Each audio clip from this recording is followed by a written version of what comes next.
رب العالمين والصلاة والسلام على سيد الأنبياء والمرسلين سيدنا ونبينا محمد وعلى آله وأصحابه أجمعين أما بعد اللهم بك أمسينا وبك أصبحنا وبك نحيا وبك نموت وإليك المصير أمسينا وأمسى الملك لله والحمد لله رب العالمين اللهم ما أمسى بنا من نعمة أو بأحد من خلقك فمنك وحدك لا شريك لك فلك الحمد ولك الشكر اللهم اجعل جمعنا هذا جمعا مرحوما مباركا وزدنا إيمانا ويقينا وفقها وعلما نافعا. Ibu-ibu dan saudari-saudari sekalian, akhwat fillah rahimakumullah, jamaah Majelis Ta'lim Al-Hidayah, mudah-mudahan Allah Subhanahu wa taala memberikan kepada kita semuanya hidayahnya. Allahumma amin. Hari ini adalah hari Senin Ganjil, Senin ke-5. Insyaallah kajian kita dari kitab Al-Kabair, dosa-dosa besar, 76 dosa besar, karya Al-Imam Adz-Dzahabi rahimahullahu taala. Dan terakhir yang keberapa? Terakhir yang ke-14, meminum khamr. Sekarang masuk yang ke-15. Ini agak panjang karena masalahnya penting dan sering terjadi dan kita pun tidak aman daripadanya. Qala Syekhul Musannif rahimahullahu taala, penulis berkata, Al-Kabirah Al-Khamisah Asyar, dosa besar yang ke-15. Al-Kibru wal-Fakhru wal-Khuyala'u wal-Ujabu wat-Tihu, yaitu sombong, bangga diri, angkuh, ujub, dan congkak. Disebutkan di sini dalil-dalil dari Al-Quran dan dari As-Sunnah tentang hal-hal tersebut. Wabil khusus sombong dan ujub, bangga diri. Pertama-tama dibawakan di situ firman Allah Subhanahu wa taala di surat Al-Mu'min atau surat Ghafir ayat 27.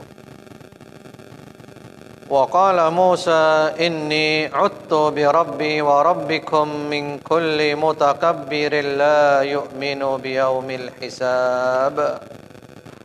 Dan Musa berkata, sesungguhnya aku berlindung kepada Rabbku dan Rabbmu dari setiap orang yang menyombongkan diri, yang tidak beriman kepada hari berhisab, hari kiamat. Itu doanya Nabi Musa, doa perlindungan Nabi Musa. Karena Nabi Musa berhadapan dengan orang-orang sombong, di antaranya siapa? Firaun, ya. Dan sombong itu kadang identik dengan kekuasaan, identik dengan jabatan. Seperti yang sekarang terjadi di muka bumi ini. Mentang-mentang menjabat, mentang-mentang berkuasa, punya kekuatan, punya pasukan, lalu dia sombong, zalim, lalim, berbuat semena-mena. Maka Nabi Musa berlindung, dan ini bisa kita pakai ibu-ibu perlindungannya. Surat Al-Mu'min ayat 27. Ya, jadi kalau kita mau pakai ini langsung inni uttu. Inni uttu bi rabbi wa rabbikum min kulli mutakabbirin la yu'minu bi yaumil hisab. Berlindung kepada Allah dari setiap orang yang sombong, yang mana yang menyebabkan mereka sombong karena mereka tidak beriman bahwa nanti ada hisab, nanti ada perhitungan, nanti ada pembalasan. Mestinya orang-orang yang sombong, pejabat-pejabat yang sombong itu mikir panjang, ibu-ibu. Sudah banyak contoh-contoh yang dibinasakan. Kenapa mereka tidak mengambil pelajaran? Kemudian berikutnya lagi, innahu la yuhibbul mustakbirin. Sesungguhnya Allah tidak menyukai orang-orang yang sombong. Nanti kita bahas ya, sombong itu apa saja dan bagaimana solusinya. Allah nggak suka kalau ada orang sombong. Allah benci kepada orang yang sombong. An-Nahl ayat 23. Kemudian berikutnya surat Al-Mu'min ayat 56.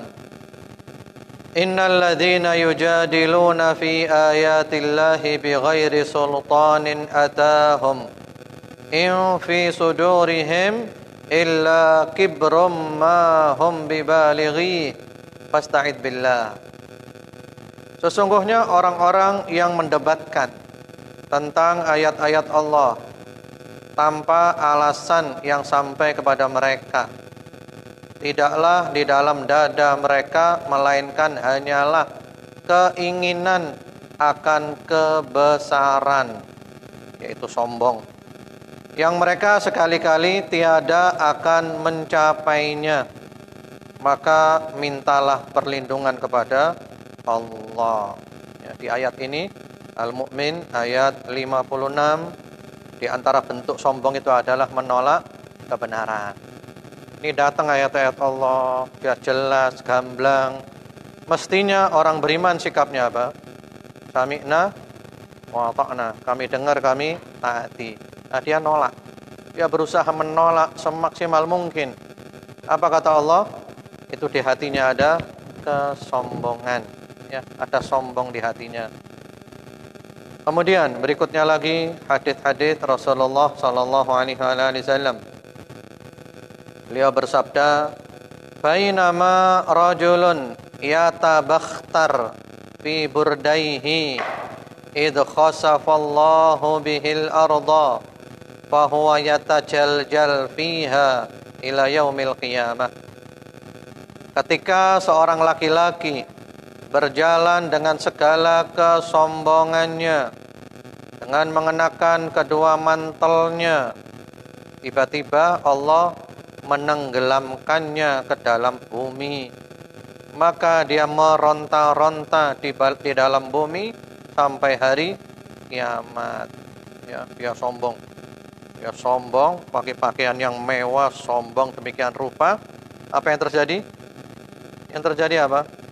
Tiba-tiba dia dimasukkan oleh Allah ke dalam bumi. Dia meronta-ronta di dalam bumi sampai hari kiamat. Seperti siapa itu? Ya, siapa? Kayak Qarun, ya, dibenamkan oleh Allah ke dalam bumi. Dan kita harus mikir, ibu-ibu, kalau saya sombong, tiba-tiba masuk ke dalam bumi, bisa apa enggak? Bisa. Kalau ini bisa menimpa orang lain, berarti juga bisa menimpa kita. Pas sombong Allah marah, langsung masuk ke dalam bumi. Na'udzubillah, tsumma na'udzubillah. Orang beriman selalu mengambil pelajaran. Kemudian juga Rasulullah Muhammad sallallahu alaihi wasallam bersabda pula, "Yuhsyarul jabbarun wal mutakabbirun yaumal qiyamah amsalad dzar yata'uhumun nas." Orang-orang yang congkak dan sombong akan dikumpulkan pada hari kiamat bagaikan semut-semut hitam kecil yang akan diinjak-injak oleh manusia. Ya. Ini namanya balasan sama dengan perbuatan. Orang sombong kan merasa gede kan? Merasa gede, merasa hebat, menyombongkan diri. Nanti apa balasannya hari kiamat? Balasannya apa? Oleh Allah dijadikan kayak semut diinjak-injak oleh orang. Jadi balasan sama dengan perbuatan. Karena dia merasa besar, dia merasa gede, dia merasa hebat, ya. Oleh Allah dijadikan kayak semut diinjak-injak orang. Balasannya sama dengan perbuatannya. Semoga Allah menyelamatkan kita. Lalu di situ dikatakan sebagian ulama salaf berkata, dosa paling pertama yang mana Allah dimaksiati dengannya adalah sombong. Dosa nomor satu yang orang durhaka kepada Allah adalah dosa sombong. Dosanya siapa? Dosanya siapa? Dosanya iblis. Itu ada firman-Nya Allah setelahnya. Yaitu firman Allah di surat Al-Baqarah ayat 34. Wa idh qulna lil malaikati isjudu li adama fasajadu illa iblis aba wastakbara wa kana minal kafirin. Dan ingatlah ketika kami berfirman kepada para malaikat, sujudlah kamu kepada Adam, maka bersujudlah mereka kecuali iblis. Ia enggan dan sombong, dan dia termasuk golongan orang-orang yang kafir.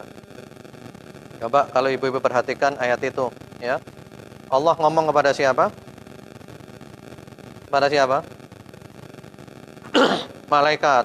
Hai malaikat, ini ada Nabi Adam. Sujudlah kamu kepadanya. Ini kan perintah Allah kan? Kamu sujud kepadanya, menghormati dia. Bukan nyembah dia, menghormati dia. Ini perintah Allah. Mestinya kan semuanya jawab sami'na wa ata'na. Malaikat semuanya menjawab sami'na wa ata'na sujud.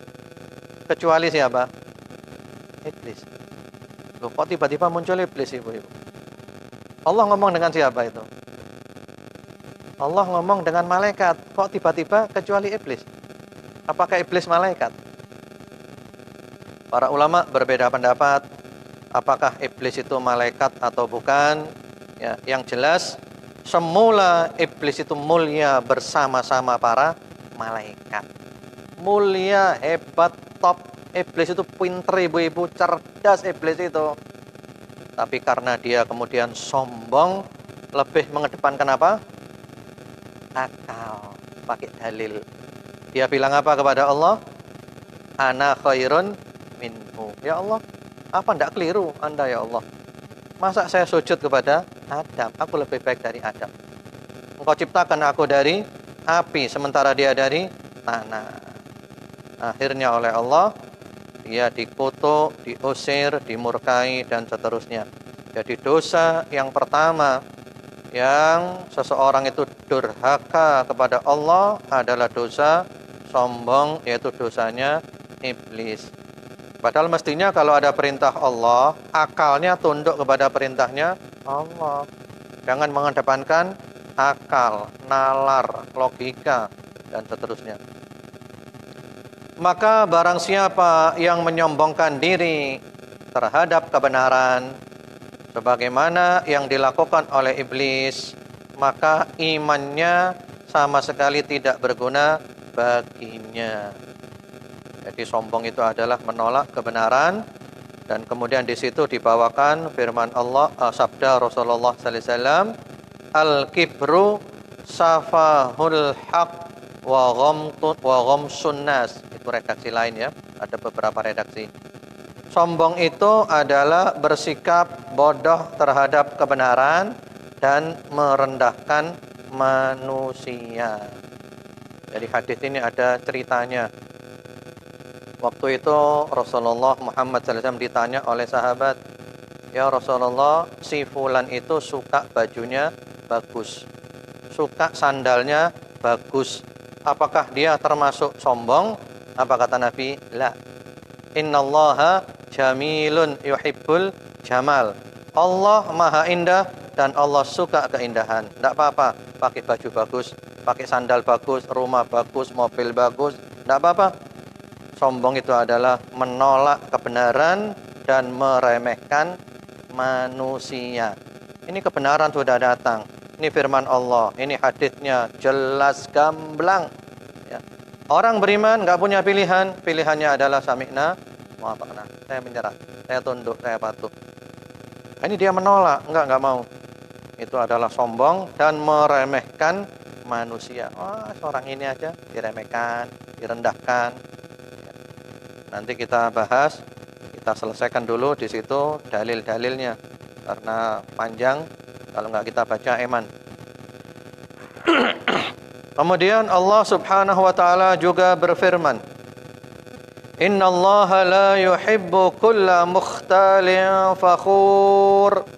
Sesungguhnya Allah tidak menyukai orang-orang yang sombong lagi membanggakan diri.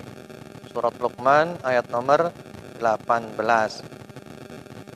Kemudian juga sabda Rasulullah Muhammad sallallahu alaihi wasallam, yaqulullahu ta'ala al-'azamatu izari wal kibriya'u ridai faman naza'ani fihima alqaituhu finnar. Allah Subhanahu wa taala berfirman, ini namanya hadits qudsi, ya, hadits qudsi. Apa kata Allah?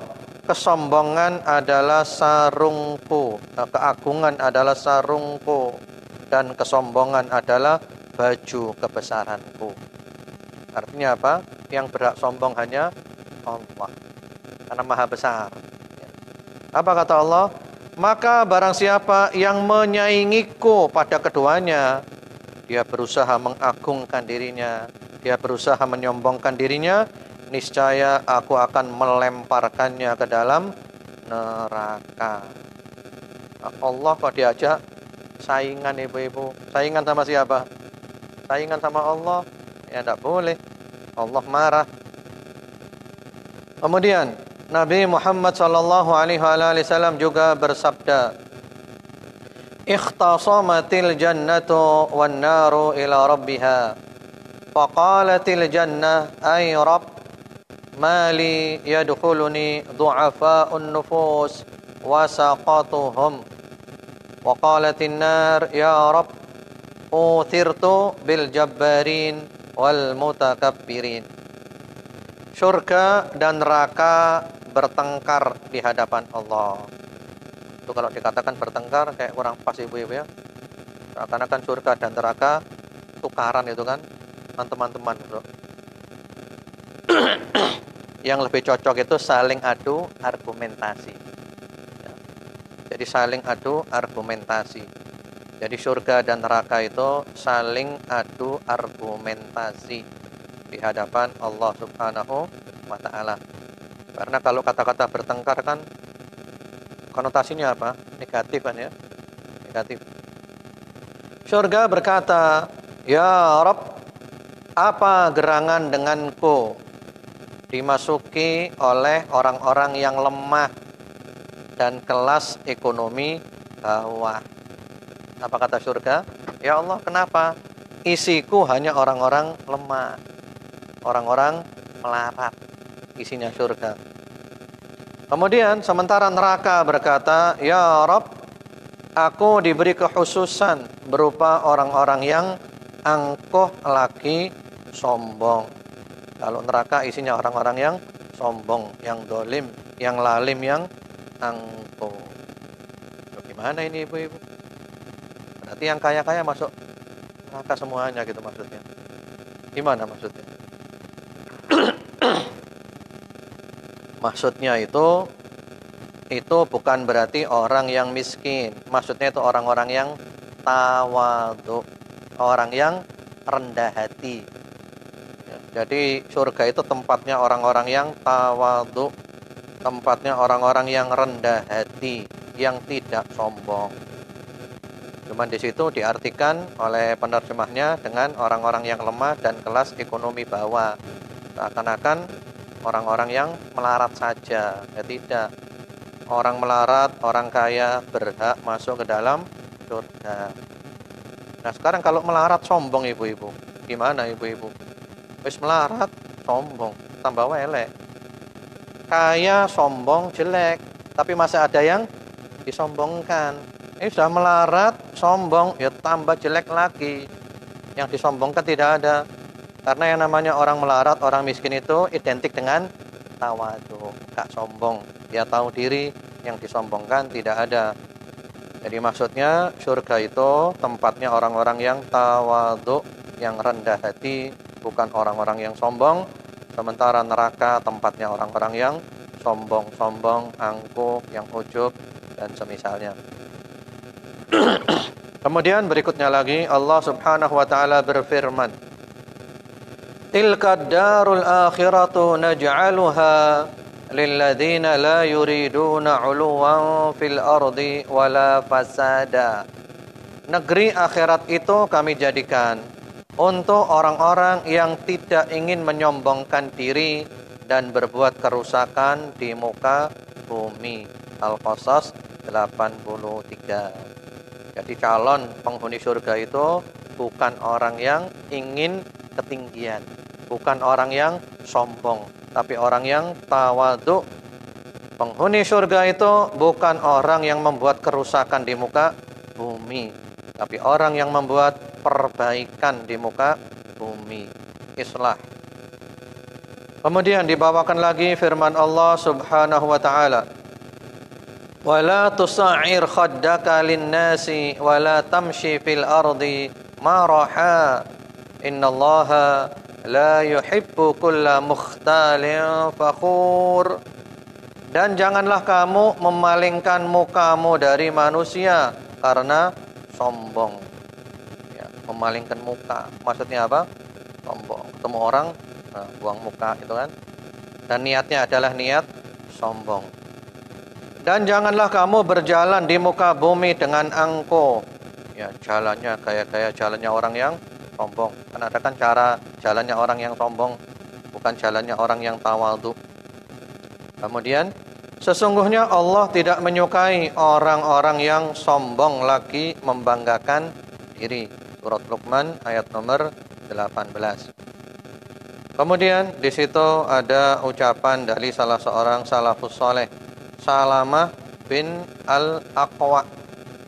Salamah bin Al-Aqwa. Beliau mengatakan, "Akala rajulun 'inda Nabi sallallahu alaihi wasallam bi shimalihi. Faqala qul bi yaminik. Qala la astati'. Qala lastata'ta. Ma mana'ahu illa al-kibir. Fama rafa'aha ila fihi ba'd."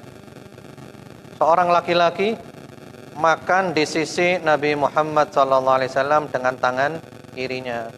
Jadi ada orang di depan Nabi makan pakai tangan kiri. Lalu oleh Nabi ditegur, makanlah dengan tangan kananmu. Mestinya dia bilang apa? Sami'na wa ata'na. Nggih Rasulullah. Sudah selesai kan? Ternyata dia jawab. Ya, orang itu menjawab, saya tidak bisa. Tidak bisa. Kenapa dia bilang gitu? Dan tidak ada yang menghalanginya kecuali kesombongan. Jadi dia bilang tidak bisa itu sombong. Tidak bisa saya sudah biasa kiri, tidak bisa saya kanan. Saya lebih senang kiri. Yang terjadi apa? Yang terjadi adalah maka orang tersebut benar-benar tidak bisa lagi mengangkat tangan kanannya ke mulutnya setelah itu. Itu diartikan tangan kanannya ya. Dan itu maknanya umum, dia tidak bisa ngangkat tangannya lagi. Tangannya apa? Ya lumpuh, tangannya keplek. Kenapa? Sombong. Ya, mestinya ketika Nabi bilang, makanlah dengan tangan kananmu. Sami'na wa ata'na. Selesai. Dia bilang saya tidak bisa. Akhirnya benar-benar tidak bisa dan tangannya lumpuh. Dan ini masih banyak orang-orang model gini, ibu-ibu. Ada orang itu kalau makan minum dengan tangan kiri merasa bangga gitu loh, kayak merasa hebat itu loh, ya. Padahal dia tahu itu adalah tidak boleh. Kayak bangga gimana gitu. Kemudian berikutnya lagi, Nabi Muhammad sallallahu alaihi wasallam bersabda, "Ala ukhbirukum bi ahlin nar kullu utullin jawadin mustakbirin." Maukah kalian untuk aku beritahu siapa yang menjadi penghuni neraka? Siapa penghuni neraka itu? Kemudian beliau menjelaskan, setiap orang yang congkak, keras hati, dan menyombongkan diri. Congkak, keras hati, sombong, kepala batu, dikandani ngeyel. Iki ayate, iki hadite, Iki penjelasannya ulama jelas gamblang. Dia apa? Wantah terus. Itu adalah sifatnya ahli neraka. Naudzubillah. Karena memang tujuan dia adalah menolak kebenaran. Sudah jelas, sudah gamblang, tetap ditolak. Orang beriman hanya mengatakan sami'na wa ata'na. Paling enak seperti itu. Hidup tenang, mati tenang, di kuburan tenang, di akhirat masuk surga.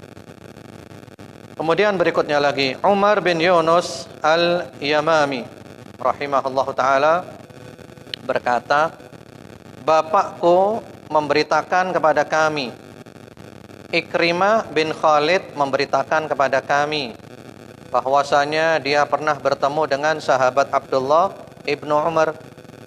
Lalu dia berkata, aku pernah mendengar Rasulullah sallallahu alaihi wasallam bersabda, "Ma min rajulin yakhtalu fi mishyatihi wa yata'adhamu fi nafsihi illa laqiyallaha wa huwa alaihi ghadban." Dia adalah seorang laki-laki. Itu sebenarnya enggak harus laki-laki ya, tapi seseorang. Ini karena berlaku untuk laki ataupun perempuan ya. Dia adalah seseorang. Maksudnya gitu aja cukup. Dia adalah seseorang yang angkuh ketika berjalan. Jalannya angkuh. Gimana kira-kira gambarannya orang jalan angkuh itu ibu-ibu? Seperti apa? Gambaran orang yang berjalan dengan angkuh. Gimana? Ini. Petentang-petenteng gitu ya. Pokoknya cara berjalannya wis buaya tok pokoknya wis. Dan memang ada niat dari dalam hati untuk apa? Menyombongkan diri gitu. Kayak wong mari oleh arisan ngono. Jadi pokoknya jalannya niatnya menyombongkan diri. Kemudian berarti itu dalam penampilannya kan, dohirnya. Ternyata bukan hanya dohir tapi juga batin. Lalu ada kata-kata di situ apa? Dan bangga pada dirinya. Jadi di jero awake iku merasa apa? Merasa dirinya itu besar. Saya hebat, saya top, saya lebih ya. Itu ada di dalam hati yang seperti itu. Apa yang terjadi? Yang terjadi adalah melainkan dia akan bertemu dengan Allah dalam keadaan Allah marah kepadanya. Nanti dia ketemu Allah, Allah marah, Allah enggak terima. Kemudian berikutnya lagi.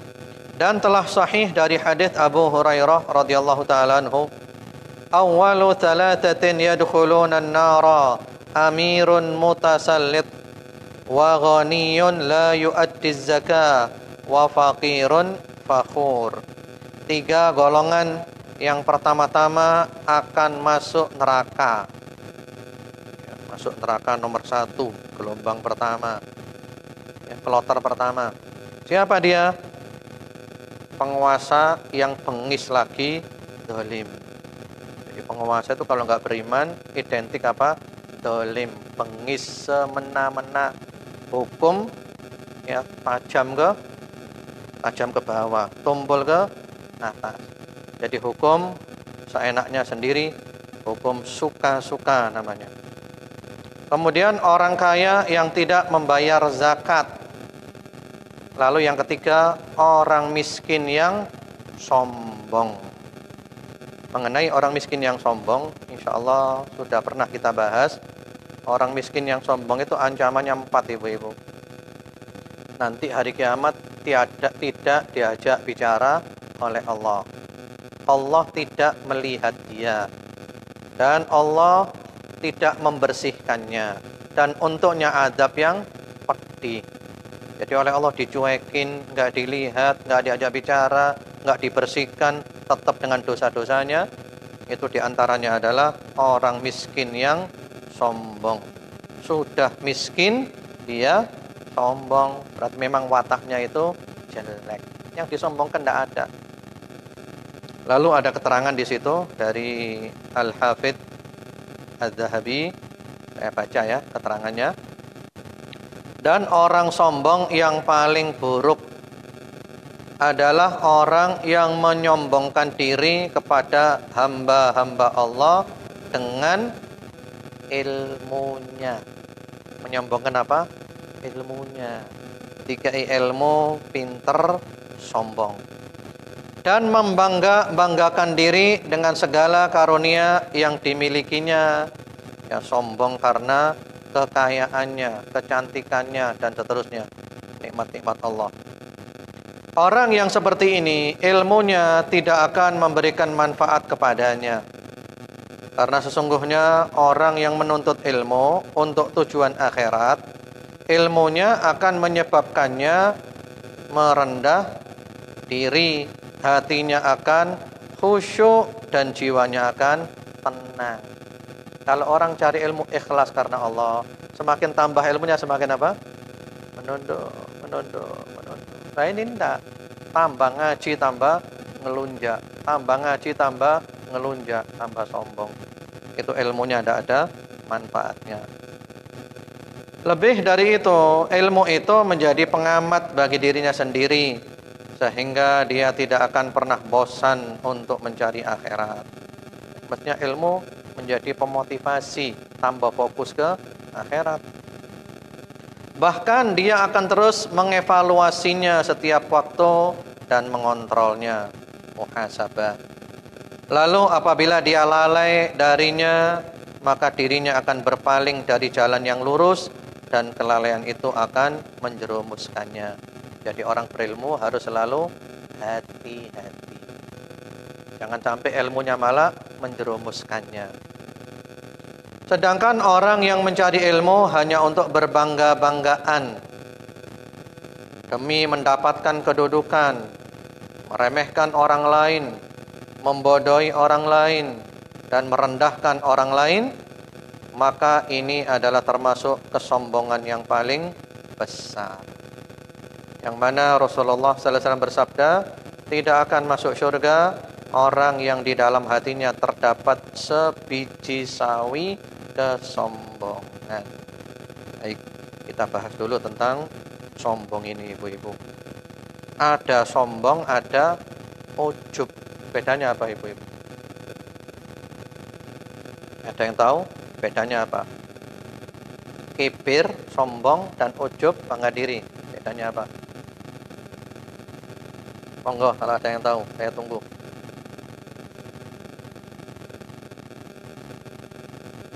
Ya, kurang pas. Apa? Itu definisi. Ini beda. Bedanya terletak di mana? Antara kibir dengan ujub. Ya. Ada beda di antara duanya.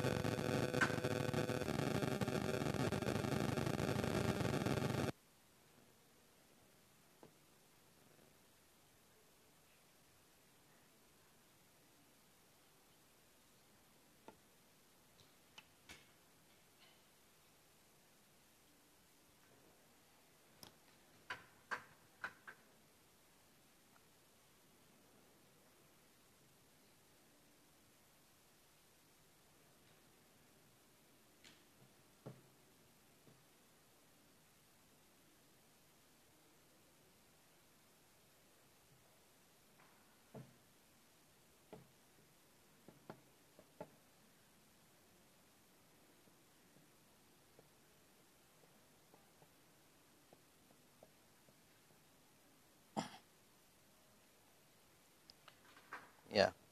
Antara al-kibru dengan al-ujubu. Al-kibru identik dengan sombong. Kalau ujub, bangga diri. Letak bedanya di mana? Ada salah seorang salafus saleh, Abu Wahab al-Marwazi. Al-Marwazi. Beliau bertanya kepada Ibnul Mubarak, Abdullah Ibnul Mubarak, mal kibru, apa sombong itu? Lalu dijawab, antazdarin nas, kamu meremehkan orang, menyombongkan diri kepada orang lain. Ya. Fasa'altuhu anil ujub, lalu aku tanya kepada dia, apa itu ujub? Ujub itu antara anna indaka syai'an laisa inda ghairik. kamu menganggap dirimu memiliki sesuatu yang orang lain nggak punya seperti itu. Yang punya hanya kamu saja. Ya, yang punya seakan-akan kamu saja, orang nggak punya. Itu definisi. Ya. Adapun kalau bedanya adalah sombong itu harus ada orang lain. Kalau ujub, nggak mesti ada orang lain. Jadi sombong itu harus ada orang lain. Jadi sombong itu menyombongkan dirinya atas orang lain. Ya, aku lebih hebat dari dia. Dia lebih rendah dari aku. Jadi sombong harus ada orang lain. Kalau ujub tidak. Ujub itu bisa jadi orang cuman sendirian di alam semesta. Bisa ujub ketika dia membanggakan dirinya. Saya hebat, saya top. Walaupun tidak ada orang lain. Jelas apa enggak? Jadi kalau sombong itu harus ada orang lain. Menyombongkan dirinya atas orang lain. Tapi kalau ujub enggak. Ujub itu bangga diri walaupun tidak ada orang lain. Seandainya pun dia hidup di alam semesta seorang diri. Itu bisa ujub, tapi tidak bisa sombong. Karena sombong harus ada orang lainnya. Sehingga orang kibir pasti ujub. Orang ujub belum tentu kibir. Orang sombong pasti bangga diri. Orang bangga diri belum tentu sombong. Ya, itu bedanya ibu-ibu. Kemudian, terus bagaimana caranya supaya kita ini bisa selamat dari sombong, dari ujub, sombong kepada Allah, nggak mau tunduk kepada Allah, ngelawan Allah, sombong kepada Rasulullah Sallallahu Alaihi Wasallam, nggak mau tunduk, nggak mau ikut ajarannya Rasulullah Sallallahu Alaihi Wasallam, sombong kepada manusia, orang lain. Di antaranya, misalnya orang itu sombong karena fisiknya. Sombong karena apa? Karena cantik, karena ganteng, karena gagah, karena sehat, karena kuat. Pokoknya sombong karena fisiknya. Bagaimana cara mengobatinya? Ada yang tahu ibu-ibu gimana cara mengobatinya? Kalau orang menyombongkan fisiknya, sudah perawatan, facial, di mana? Di Las Vegas. Wow, fashionnya ke Las Vegas. Memang mau judi kamu ke sana? Gimana cara ngobatinya? Ada yang tahu ibu-ibu? Gimana caranya? Caranya gampil ibu-ibu. Ada orang paling cantik sealam semesta. Katakanlah ya ini orang paling cantik sealam semesta. Dia sombong, saya cantik ini. Cara mengobatinya itu gampang ibu-ibu. Mohon maaf ya. Saya bicara gampang-gampangan saja. Bicara apa adanya. Ya, mohon maaf. Agak vulgar sedikit. Tidak apa-apa ya. Ya. Mohon maaf ibu-ibu. Entute ambune apa ibu-ibu? Kalau ngentut baunya apa? Enak apa enggak? Ya Allah, sing kon sombong no ibu apa? Entut mau buka enak gitu loh. Nyambung apa enggak? Iya. Apakah kalau dia cantik terus ngentut kita cium? Oh, Masya Allah. Iya. Ya enggak ibu-ibu. Ya gini kita. Waduh, wah udah gak enak. Itu yang disombongkan itu apa? Mau ngentut yang buka enak. Iya. Sudah beres kan? Selesai kan? Yang kamu sombongkan itu apa? Ketika kamu buang angin, semua orang juga gini, bau, gak enak. Ya. Yang disombongkan apa terus? Terus caranya lagi untuk menghilangkan kesombongan. Kita ini bermula dari apa sih? Dari air mani. Ya, kalau kita lihat prosesnya manusia itu ya Allah, keluar dari tempatnya, mohon maaf, tempatnya kencing. Punya bapak, punya ibu, terus mau sombong. Berasal dari air mani yang hina. Yang mana kalau kena baju kita cuci, jijik, kotor, terus mau sombong. Yang disombongkan itu apa gitu loh. Kemudian juga di antara cara mengobatinya pula adalah orang itu walaupun fisiknya bagus, Dalamnya isinya apa ibu-ibu? Dalamnya isinya darah, nanah, kotoran. Mohon maaf, kotoran di sini dalamnya itu. Kalau dia buang air, baunya apa? Ya sama. Ya mohon maaf, kalau dia kencing ya baunya pesing sama ibu-ibu. Kalau dia ke WC, dia keluar, orang masuk bisa pingsan ibu-ibu. Walaupun dia orang paling cantik sealam semesta, podo ae ambune gak enak. Terus yang disombongkan itu loh apa gitu loh. Nah kalau kita ingat gini-gini kan malu sendiri. Iya ya, sing tak sombongno iku lho apa terus. Ndak pantas kita sombong.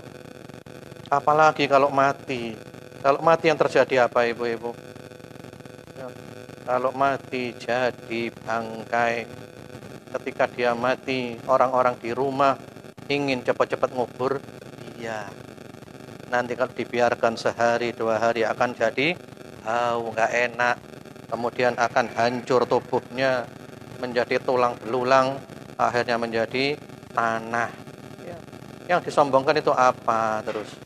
Itu kalau sombong karena apa? Karena bentuk fisiknya. Kemudian kalau sombong karena kepandaiannya, cerdas, pinter ibu-ibu. Wah, pinter. Gelarnya banyak. Di depan namanya gelarnya banyak, di akhir namanya gelarnya banyak. Yang disombongkan apa?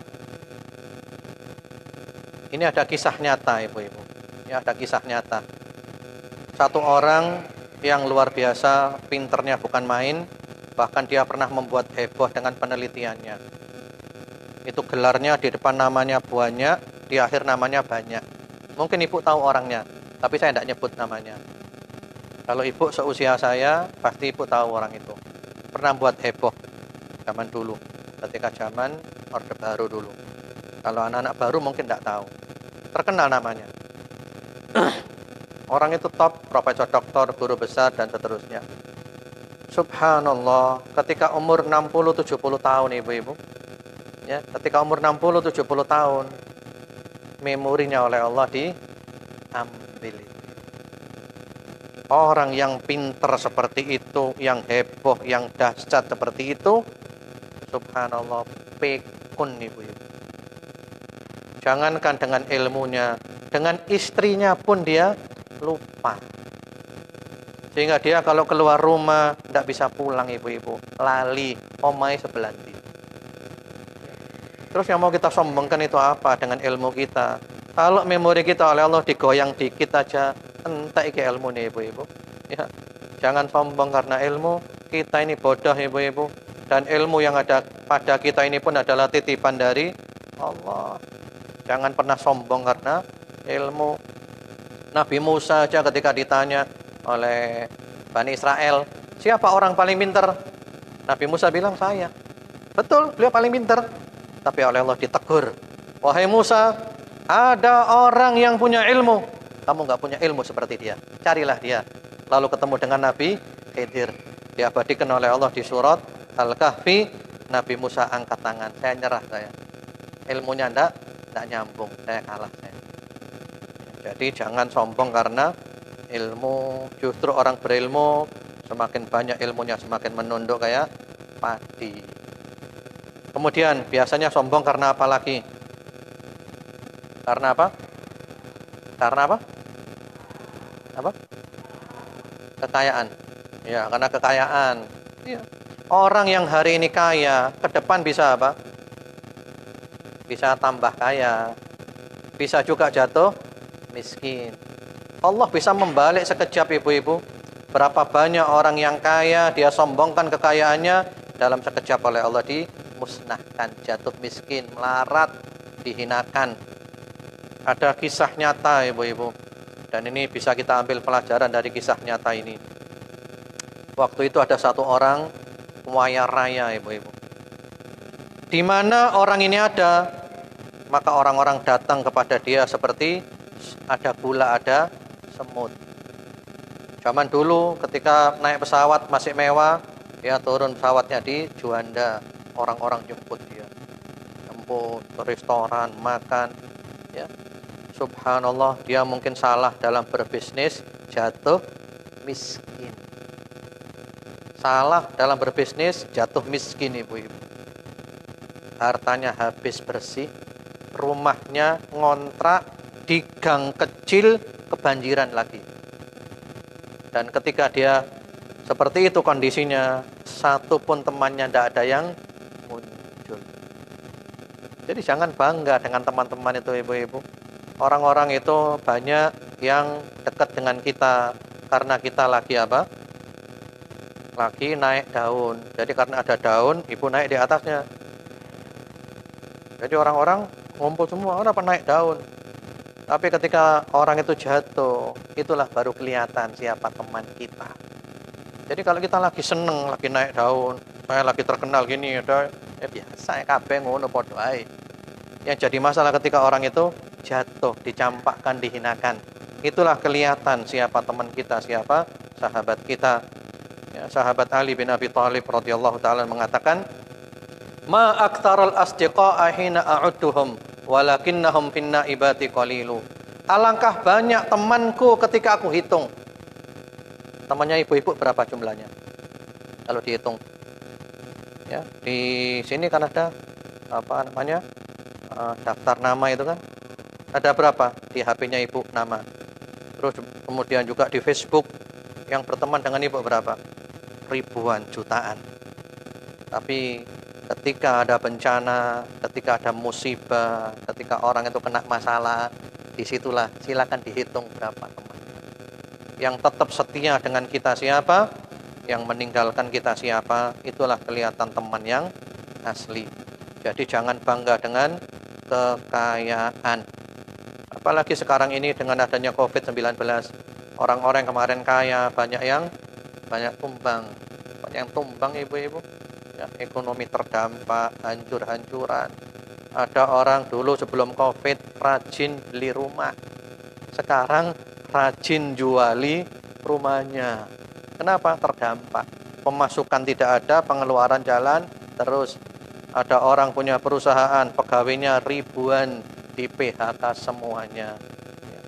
Dunia bisa berubah. Yang hari ini miskin bisa berubah menjadi kaya raya. Bahkan ada cerita, ibu-ibu. Ini kisah nyata semuanya ya. Ada orang dulu miskin, ibu-ibu. Dia senang sama orang perempuan. Dia pacaran, kemudian dia mau ngelamar perempuan itu, ditolak oleh keluarganya. Karena apa? Miskin. Ditolak, ibu-ibu. Akhirnya dia pun patah hati. Dia tidak mau nikah, dan perempuan itu pun nikah. Subhanallah, perempuan itu sekarang hidup miskin dengan suaminya. Super miskin. Ya. Laki-laki yang ditolak tadi, sampai sekarang nggak mau nikah. Karena dia patah hati. Tapi kaya raya, miliarder, ibu-ibu. Tapi dia nggak mau nikah. Dia kadang apa? Patah hati sudah. Kaya raya dia, ibu-ibu, beli rumah di mana-mana. Ya, itulah dunia. Ya juga kita sayangkan kenapa hati kok dipatahkan itu loh. Wong wedok akeh itu loh.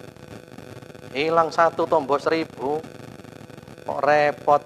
Dunia dibuat sulit seperti itu. Tapi ya itulah, hatinya orang berbeda-beda. Jadi yang dulu ditolak karena miskin, sekarang kaya raya. Yang dulu nolak orang karena kemiskinannya, sekarang miskin papa dia. Allahu Akbar, Allah Maha Adil. Kemudian biasanya sombong karena apa lagi? Karena apa? Nasab, garis keturunan. Oh, saya keturunan siapa? Ya, saya berdarah biru, saya merah putih darahnya. Ya, gitu. Jadi menyombongkan apa? Nasab. Oh, jangan sombong dengan nasab. Nabi Ibrahim bapaknya masuk ke neraka. Kemudian Nabi Nuh anaknya masuk ke neraka. Demikian pula Nabi Muhammad SAW, pamannya Abu Lahab dibakar oleh Allah di neraka. Jangan bangga dengan nasab, jangan bangga dengan nasab. Sampai-sampai Rasulullah SAW bilang kepada putri tercintanya Fatimah radhiyallahu ta'ala anha, "Ya Fatimah, i'mali li nafsik, fa inni la ughni anki minallahi syai'a." Hei Fatimah, beramallah kau. Aku enggak bisa nolong kamu dari adab Allah sedikit pun kalau kamu enggak beramal. Jadi jangan membanggakan nasab. Karena ada orang itu membanggakan nasab sampai seakan-akan dia pede banget dia bakal masuk ke dalam surga. Naudzubillah ibu-ibu. Ya, kalau ada orang menjamin dirinya bakal masuk surga, itu sudah ujub ya, kelas dewa ibu-ibu. Itu ujub tingkat dewa itu. Nggak boleh orang merasa dirinya bakal masuk surga karena hatinya apa? Berbolak-balik. Makanya kita selalu minta kepada Allah, ya Allah, wafatkan aku dalam keadaan husnul khatimah. Ya muqallibal qulub, tsabbit qalbi ala dinik. Jadi nggak boleh pede. Ibu-ibu tenang aja ya. Nanti kalau di surga nanti ibu-ibu saya bawa masuk semuanya nanti. Tenang aja. Oh, sombong banget ini. Ini ujub kelas dewa ini. Nggak boleh seperti itu. Justru mestinya seperti Ibnul Jauzi. Ibnul Jauzi kalau pengajian yang hadir itu ribuan ibu-ibu. Yang nyatet pengajiannya ribuan. Tapi beliau bilang apa ke murid-muridnya? Itu orang masuk Islam melalui tangan beliau ribuan. Tapi dia bilang ke murid-muridnya, hei murid-muridku, kalau kamu nanti di surga tidak ketemu aku, tolong tanyakan Allah, ya Allah, mana Ibnul Jauzi? Dulu ngajar kami ya Allah, kok nggak ada ya Allah. Jadi saya mohon syafaatnya murid-murid semuanya nanti ya. Mestinya gitu, tawadhu, rendah hati. Bukan malah apa? Bukan malah menyombongkan diri. Dan Allah benci dengan orang yang sombong. Kemudian kalau menyombongkan diri karena anaknya banyak, pasukannya banyak, keluarganya banyak, itu sudah banyak contohnya di Al-Quran. Mereka dihancurkan oleh Allah, kaum Ad, kaum Thamud, Fir'aun, Qarun, dibinasakan semuanya oleh Allah, dan semuanya nggak bisa nolong sedikit pun ketika dibinasakan oleh Allah Subhanahu wa Ta'ala. Ya, dan yang lain-lainnya itulah diantara contoh-contoh sombong dan solusinya, cara mengobatinya. Wallahu alam. Monggo silakan kalau ada yang mau ditanyakan. Tafadhol.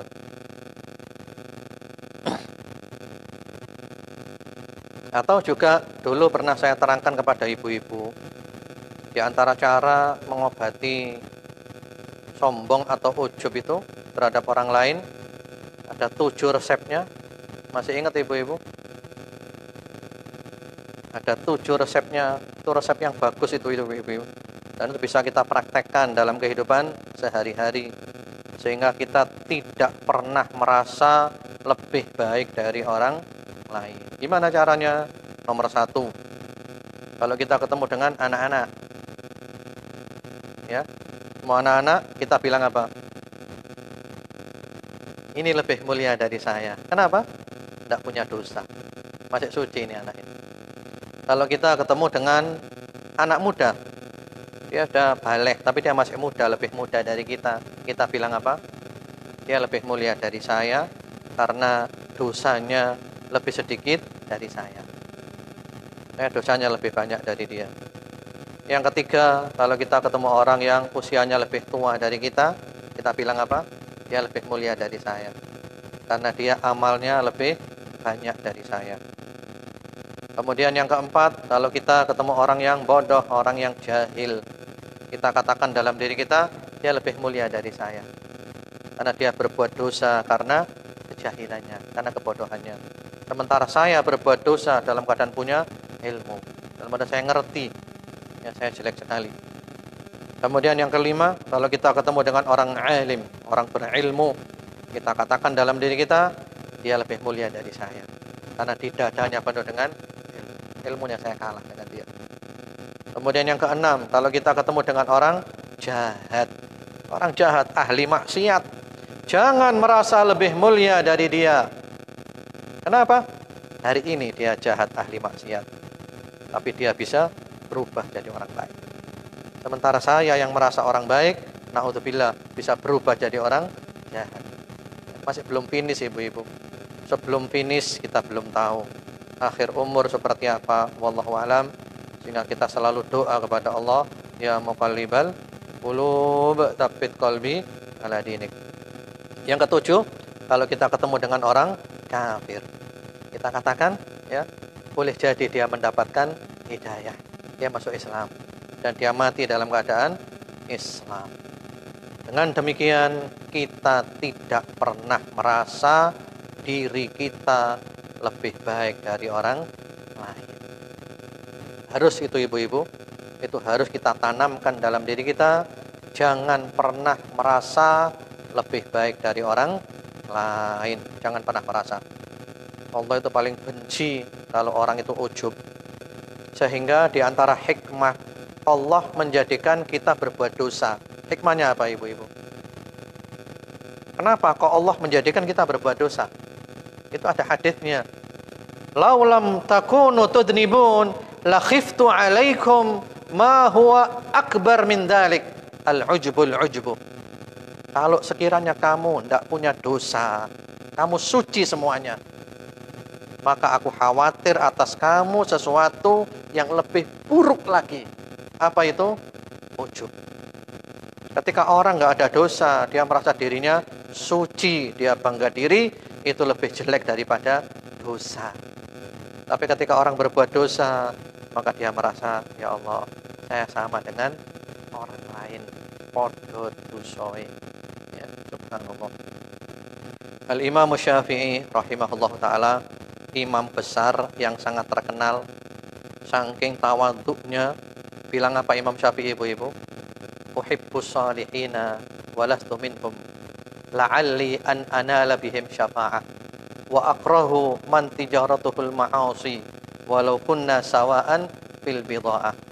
Aku cinta kepada orang-orang saleh walaupun aku bukan termasuk orang saleh.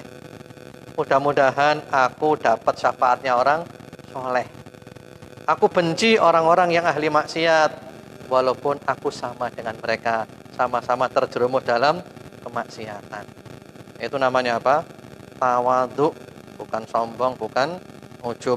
Padahal kita yakin, hakul yakin, Al-Imam Syafi'i adalah termasuk orang yang saleh. Tapi karena tawadhunya. Demikian, wallahu a'lam. Monggo, kalau ada yang ditanyakan, boleh silakan.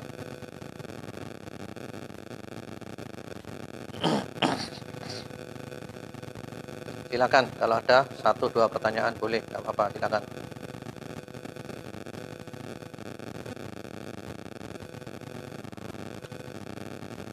Insyaallah nanti hari Senin depan, Senin pertama berarti kita pilih lagi ya, Al-Kabair, yaitu Senin Ganjil. Kalau ada pertanyaan silakan, monggo. Monggo, silakan Bu. Waalaikumsalam warahmatullahi wabarakatuh.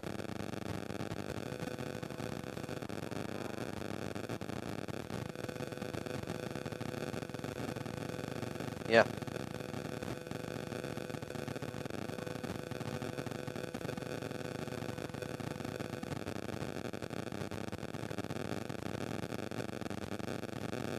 Ya. Ya. Baik, jadi ada orang makan minum dengan tangan kiri, diberitahu, jangan dengan tangan kiri. Dia jawab, bukan sama saja, kan sama-sama ciptaannya Allah. Ya betul, memang sama-sama ciptaannya Allah. Tapi Rasulullah SAW mengajarkan, agama Islam mengajarkan, kalau makan dan minum pakai yang kanan. Yang kiri identik untuk yang buruk-buruk, mohon maaf, kepo, istinja. Kalau yang baik-baik yang kanan. Nah begitu. Nah masalahnya dia itu mau nerima atau tidak. Ya.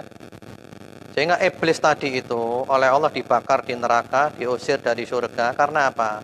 Mengedepankan akalnya gitu loh. Mestinya ketika ada aturannya Allah, maka dia harus mengatakan sami'na wa ata'na. Oh iya, kalau memang itu perintahnya Nabi, itu syariat Islam, saya ikut saja. Sami'na wa ata'na. Nah ini enggak, dia pakai akal. Lu kan sama ini, kan sama-sama ciptaannya Allah. Loh iya, memang sama, tapi aturannya berbeda, ada aturan mainnya. Nah tinggal masalahnya Bu, orang itu mau nerima atau tidak gitu loh Bu. Mau nerima, alhamdulillah. Tidak mau nerima, yang penting kita sudah melaksanakan kewajiban kita, nasihati dia. Jadi kalau ibu lihat orang makan minum dengan tangan kiri, ibu bilang, mohon maaf, dengan tangan kanan saja. Yang penting caranya apa? Sopan, halus, dan kita harus tahu situasi dan kondisi. Soal dia nerima, tidak nerima, yang penting saya telah melaksanakan kewajiban saya. Jadi seperti itu. Wallahu a'lam. Jelas, Bu?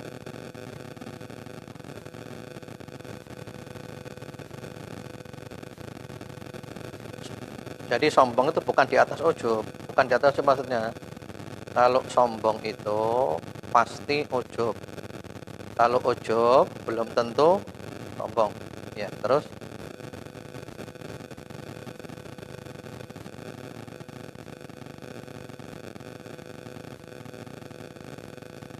ya, kenapa kok dia sampai ujub? Itu penyakit hati namanya, Bu. Hatinya jelek, hatinya kotor. Sehingga dia merasa apa? Bangga, saya hebat, saya top, saya ini. Itu penyakit hati itu, Bu. Nah, kalau ibu tidak ada itu, bersyukurlah kepada Allah. Berarti hatinya ibu adalah hati yang bagus. Tapi ada orang bawaannya itu gitu, Bu. Bawaannya maunya selalu merasa apa? Merasa lebih hebat, merasa top, merasa berjasa. Saya. Ada orang model gitu, Bu. Nah, kalau ibu tidak gitu, alhamdulillah. Ya. Ada orang gitu, Bu. Saya. Akhirnya apa? Ana rabbukumul a'la. Ya, Fir'aun akhirnya. Aku adalah Tuhanmu yang paling tinggi. Jadi beda antara orang soleh dengan orang yang sombong. Kalau sombong cenderungnya apa? Saya, menyombongkan diri. Tapi kalau orang soleh, ibu lihat doanya para nabi, para rasul. Apa doanya? Rabbana dolamna anfusana, merendahkan diri. Saya orang jelek, saya banyak dosa, saya banyak berbuat aniaya. Jadi bukan malah merasa dirinya itu hebat, merasa dirinya tidak ada artinya. Dan itu harus kita latih diri kita seperti itu. Kesimpulannya, intinya, jangan pernah merasa diri kita lebih baik dari orang lain. Ya. Paling enak seperti itu. Hidup tidak ada beban. Kita benar-benar cari ridhonya Allah Subhanahu wa ta'ala.